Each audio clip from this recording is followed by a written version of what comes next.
श्री कृष्ण गोविंद हरे मुरारे हे नाथ नारायण वासुदेव। श्री कृष्ण गोविंद हरे मुरारे हे नाथ नारायण वासुदेव। ओम नमो भगवते वासुदेवाय नमः। ओम नमो भगवते वासुदेवाय नमः। ओम नमो भगवते वासुदेवाय नमः। श्रीमद् भागवत महापुराण का आज हम लोग 25वां भाग को सुनेंगे। भाग हम अपने हिसाब से बनाए हुए हैं, इसीलिए आप लोग इसे सुने। जय हिंद जय भारत में आप सबों का स्वागत है। मैं राम नरेश झा। जय हिंद जय भारत में संपूर्ण गीता का संस्कृत और हिंदी अनुवाद है। साथ साथ आपको दुर्गा सप्तशती पाठ का संस्कृत और हिंदी में भी अनुवाद है। इसके बाद अवधी भाषा में सुंदरकांड का संपूर्ण पाठ 2 भागों में डिवाइड किया गया है। सब आरती संग्रह है और भी बहुत कुछ है। रामायण का भी चल रहा है। इसके साथ साथ रामायण के भी सारे कांड 7 कांड है रामायण में। 7 कांड से भी लिया जाता है 3-3 श्लोक, वो भी चल रहा है। साथ साथ शिव महापुराण है, श्रीमद् भागवत महापुराण है। इस सब का आप लोग लाभ उठाएं। मन से, तन से, धन से 3 प्रकार का लाभ भी ले सकते हैं। 3 प्रकार के कष्ट को भी दूर कर सकते हैं। मन, तन और धन के भी कष्ट को दूर कर सकते हैं। साथ साथ और भी बहुत सारे धर्म हैं। धर्म तो एक था, एक है और एक ही रहेगा। धर्म बहुत सारे हो नहीं सकते हैं। जिस प्रकार से सूर्य एक है तो धर्म एक रहेगा, चंद्र एक है, धर्म एक रहेगा। जो सत्य है वही सनातन है। सूर्य अगर सत्य है तो सनातन है, सनातन है चंद्र तो वो सत्य है। तो इस प्रकार से समुद्र अगर सत्य है तो वही सनातन है। जहाँ सत्य है वही सनातन है, जहाँ सनातन है वही सत्य है। सनातन और सत्य दोनों एक ही चीज़ है, बल्कि उसका नाम अलग अलग है, क्योंकि एक ही आदमी को बहुत सारे नाम से पुकारते हैं। जिस प्रकार से कृष्ण का नाम एक है और उन्हें कृष्ण भी कहते हैं, दामोदर भी कहते हैं, कन्हैया भी कहते हैं, गोवर्धन भी कहते हैं, विष्णु भी कहते हैं, राम भी कहते हैं। उनके सहस्त्र नाम है। ठीक उसी प्रकार से हमारे सब कुछ ये हैं, लेकिन धर्म एक था, एक है और एक ही रहेगा। जय जय हो, जय श्री राम। शुरू करते हैं श्रीमद् भागवत महापुराण के 25वां भाग। मेरे हिसाब से भाग बना हुआ है, इसीलिए आप उस भाग पे ना जाए कि कैसे भाग बनता है। हम अपने हिसाब से, सुविधा के हिसाब से 10-15 मिनट का श्लोक बना करके, क्योंकि लोगों के पास समय का बहुत अभाव रहता है, इसी में समय निकालिए और लाभ उठाइए। जीवन भगवान अगर दिए हैं उनके चरण में लगा दीजिए, उनके ध्यान में लगा दीजिए। प्रभु ने फिर ये शरीर मनुष्य देंगे कि नहीं देंगे, ये मनुष्य का ही शरीर है जिसमें प्रभु का ध्यान किया जा सकता है। प्रभु के चरण को अपने माथे से लगाया जा सकता है, और कोई शरीर मिलने पे आप ऐसा नहीं कर सकते हैं। और इस सब का लाभ उठाएं। आप सबको बहुत बहुत खुशी रहें, इसी तरह से स्वस्थ रहें, अच्छे रहें और हंसते रहें, मुस्कुराते रहें। जीवन में देने के लिए बने, लेने के लिए नहीं। कोशिश करें कि हम कभी किसी को कुछ दें, लेने की आशा कभी न करें। इसी के साथ हम शुरू करते हैं। जय हो।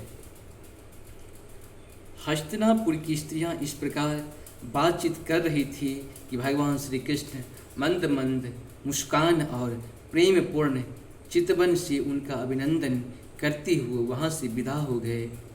अजात शत्रु युधिष्ठिर ने भगवान श्री कृष्ण की रक्षा के लिए हाथी, घोड़े, रथ और पैदल सेना उनके साथ कर दिए। उन्हें स्नेहवश यह शंका हो गई थी कि वही रास्ते में शत्रु उन पर आक्रमण न कर दें।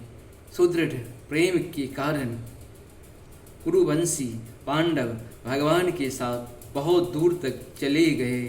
वे लोग उस समय भावी विरह से व्याकुल हो रहे थे। भगवान श्री कृष्ण ने उन्हें बहुत अनुग्रह करके विदा किया और सात्विक, उद्धव और आदि प्रेमी मित्र के साथ द्वारिका की यात्रा की। शौनक जी वे जांगल,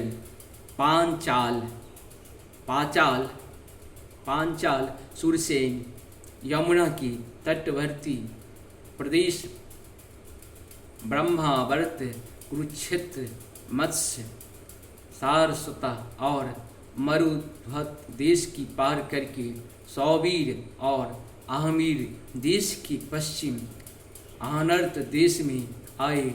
उस समय अधिक चलने के कारण भगवान के रथ के घोड़े कुछ थक गए थे। मार्ग में स्थान स्थान पर लोग उपहार आदि के द्वारा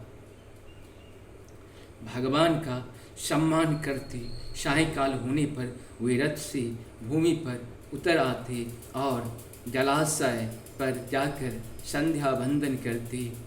यह उनका दिनचर्या थी। 11वां अध्याय। द्वारिका में श्री कृष्ण का राजोचित स्वागत। सूत जी कहते हैं, श्री कृष्ण अपने समृद्ध आनर्त देश में पहुंचकर वहाँ के लोगों को विरह वेदना बहुत कुछ शांत करते हुए अपना श्रेष्ठ 5 जन्य नामक शंख बजाया। भगवान के होठों की लाली से लाल हुआ यह श्वेत वर्ण का शंख बजते ही समय उनके कर कमलों में ऐसा शोभायमान हुआ जैसे लाल रंगों के कमलों पर बैठकर कोई राजहंस उच्च स्वर से मधुर गान कर रहा हो। भगवान के शंखनाद की यह ध्वनि संसार के भाई को भयभीत करने वाली है। उसे सुनकर सारी प्रजा अपने स्वामी श्री कृष्ण के दर्शन की लालसा से नगर के बाहर निकल आए। भगवान श्री कृष्ण आत्मराम हैं।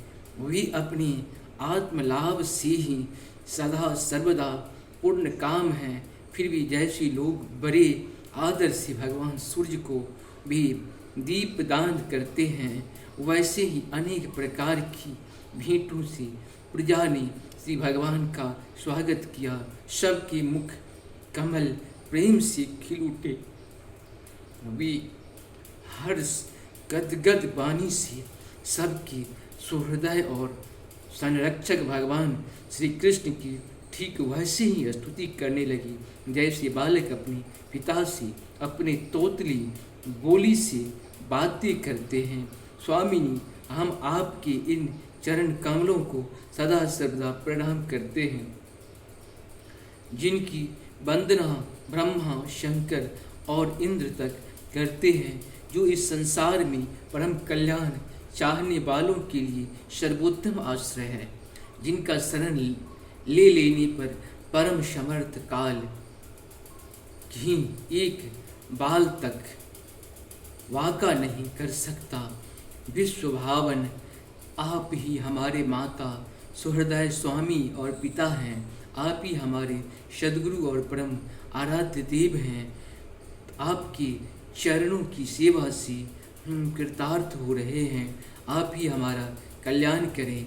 आहा, हम आपको पाकर सनाथ हो गए, क्योंकि आपके सर्व सौंदर्य सार अनुपम रूप का हम दर्शन करते रहते हैं। कितना सुंदर मुख है, प्रेम पूर्ण मुस्कान से सिनगंध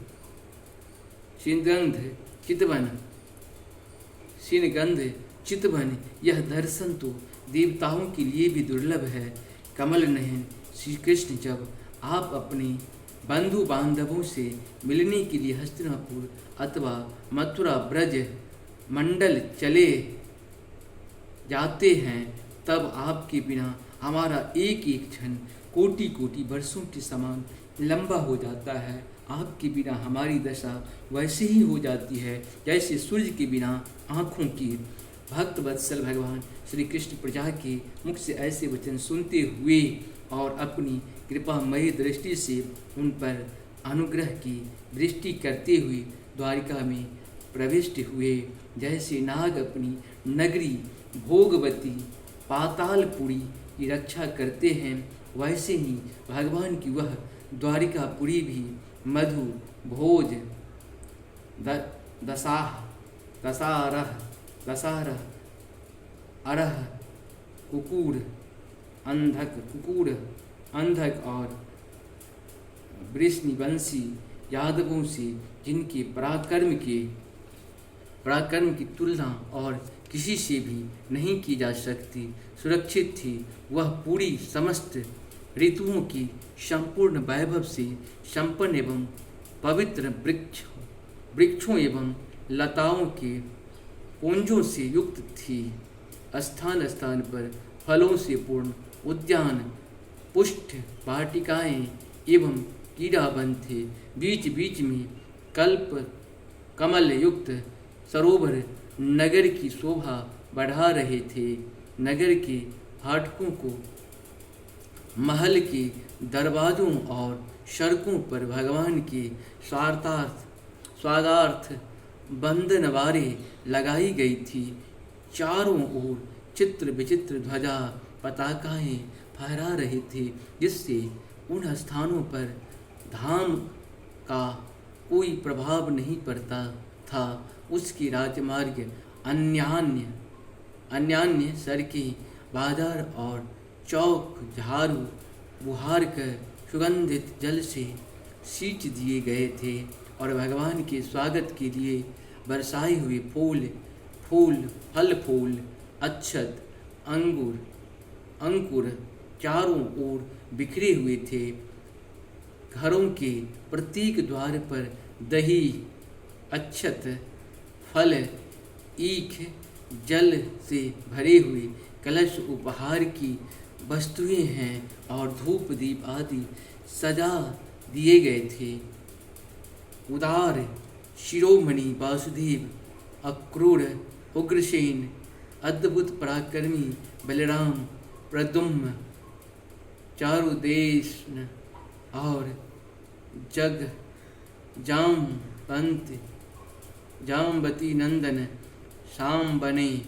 जब यह सुना कि हमारे प्रियतम भगवान श्री कृष्ण आ रहे हैं, तब उसने मन में इतना आनंद उमड़ा कि उसने लोगों ने अपने सभी आवश्यक कार्य, सोना, बैठना और भोजन आदि छोड़ दिए। प्रेम के आवेग से उनका हृदय उछलने लगा। वे मंगल शकुन के लिए एक गजराज को आगे करके सत्यवत पाठ करते हुए और मांगलिक सामग्रियों से सुसज्जित ब्राह्मणों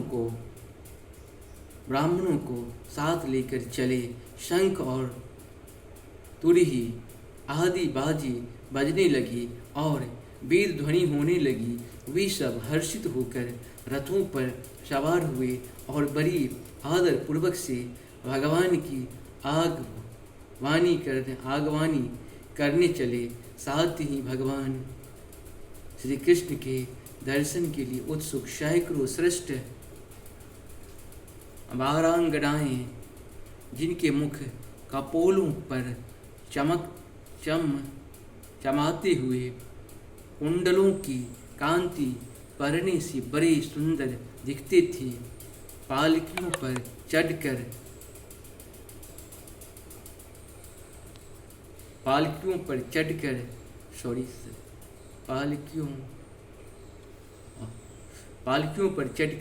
भगवान की आगमनी के लिए चली। बहुत से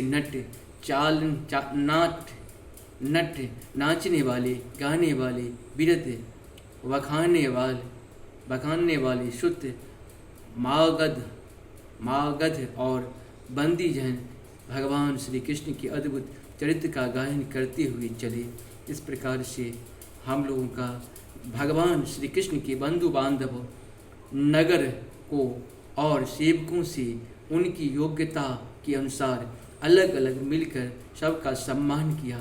किसी को सिर झुकाकर प्रणाम किया, किसी को वाणी से अभिवादन किया, किसी को हृदय से लगाया, किसी से हाथ मिलाए, किसी की ओर देखकर मुस्कुरा भर दिया और किसी को केवल प्रेम भरी दृष्टि से देख लिया। जिसकी जो इच्छा थी उसे वही वरदान दिया। इस प्रकार चांडाल पर्यंत सबको संतुष्ट करके गुरुजन सौपत्नी का, ब्राह्मण और वृद्धों का तथा दूसरे लोगों का भी आशीर्वाद ग्रहण करते हुए बंदी जनों से विरूपदावली सुनते हुए सबके साथ भगवान श्री कृष्ण ने नगर में प्रवेश किया। इस प्रकार से हम लोग का ये 25वां श्लोक पूर्ण हुआ। आप सबों को बहुत बहुत धन्यवाद। इस तरह से 15 से 14 मिनट का हम लोग एपिसोड करते हैं। आप सबों को नमस्कार। जय हिंद, जय भारत, हर हर महादेव, हर हर महादेव, जय हो, जय हो।